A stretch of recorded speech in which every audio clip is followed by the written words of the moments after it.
Hi అండి. ఇది mixie jar, Kenstar mixie jar అనమాట. సో యాక్చువల్లీ ఏమైందంటే ఇందులో మిక్సీ కోప్లర్ పోయింది, ఇది పాతగా అయిపోయింది. సో దీని బ్యాక్ సైడ్ ఒక ప్లాస్టిక్ది ఉంటుంది అనమాట, అది ఖరాబ్ అయిపోయింది, ఊసిపోయింది. అది ఇప్పుడు కొత్తది తెచ్చుకొని ఈ యొక్క కోప్లర్ కొత్తది తెచ్చి దీనికి ఇక్కడ ఇట్లా ఫిట్ చేస్తే ఈజీగా మనమే రిపేర్ చేసుకొని చక్కగా మిక్సీ రిపేర్ చేసుకోవచ్చు అనమాట. ఈ విధంగా గిన్నె ఉంటుంది, దీనికి బ్యాక్ సైడ్ ఇలా ఉంటుంది అనమాట. సో దీనికి అటాచ్గా ఉండేటువంటి ఈ యొక్క కోప్లర్ ప్లాస్టిక్ కోప్లర్ అనమాట.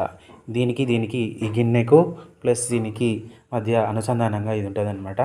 ఇది తిరుగుతూనే ఈ యొక్క గిన్నె ఫాస్ట్గా తిరిగి మనకు పిండి కానీ పచ్చళ్ళు కానీ పట్టుకోవచ్చు అనమాట. సో ఇది చేంజ్ చేసుకుంటే సరిపోతుంది అనమాట. నచ్చితే లైక్ చేయండి, షేర్ చేయండి, కామెంట్ చేయండి. Thank you.